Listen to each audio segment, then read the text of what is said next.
We had a full day with 20 members from different organisations, and what we set out to do was something a bit different. And what we wanted to do was show how that's done. And the approach that we took was to say, if we show you behind the scenes of what goes into a really good exercise and a good exercise programme, then that's going to trigger some thinking. We're going to get the best ideas from different people in the room, and that allows us all to take some steps forward, and ultimately it's all about becoming better prepared for an incident.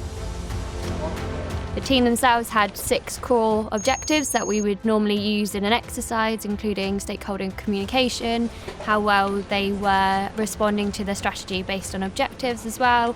There's a series of externally timeline-driven events, and then the participants will experience those and they will react.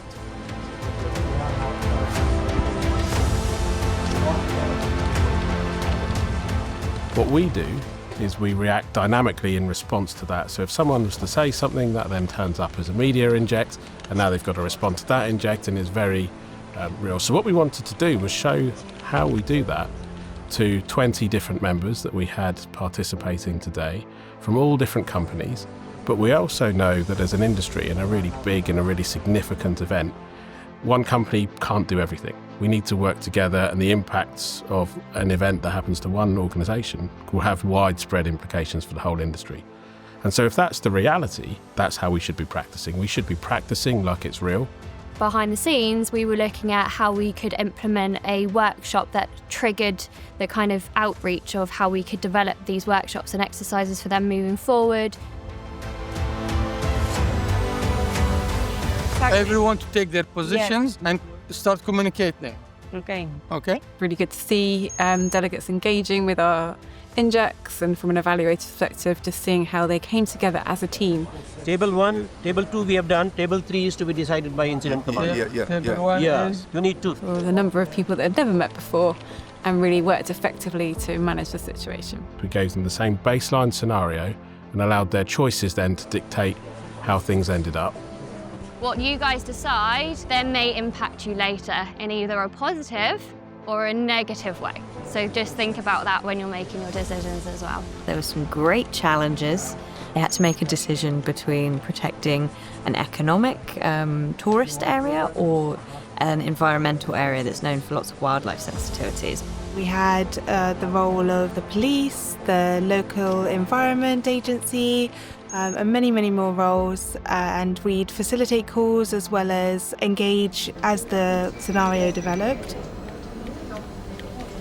I was playing the role of government organisations, NGOs and other stakeholders. This is the vessel master speaking, how can I help? To kind of add a dynamic element, try and put a bit of pressure on them with it and add something to the exercise. My role today was managing the sim cell, making sure the role players have all the information they needed and making sure it's relevant for the exercise. It's 76 degrees, 47, 24.09 west. So this workshop was around exercise, scenario design, and also how to implement, new technologies. Part of putting it together was definitely to try and test our abilities in terms of using AI to deliver a new, fresh format. These technologies that are out there aren't just a buzzword, they're something that actually can contribute to their operations, to their preparedness. How we're using AI and technologies to really sort of create interactivity and make it a visceral learning experience for everybody, where we can adapt scenarios and injects depending on the decisions made by the teams. And I think we really achieved that. Earlier today, a freak wave ruptured an offshore pipeline during a routine oil transfer at the Slippery Sands refinery. We had a media interview, and then we showed at the end of the day an external view, as in the form of a news report, about how did you do, how did you look, how does the public perceive the actions that you took.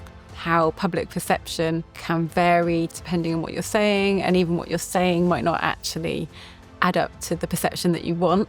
And it was really interesting to see how the technology could generate a media interview that summarised the journey of the day and the decisions that were made that might not actually have been what we thought we were portraying to the media. Stay tuned for all the latest updates on this developing crisis. That's exactly what we were trying to do by using AI tools, by using gamification tools. You know, words matter, actions matter, and it was really good to see that result. So they are already in contact with the families of freak weather event, a freak wave that's caused the damage subsea that's resulted in the oil release.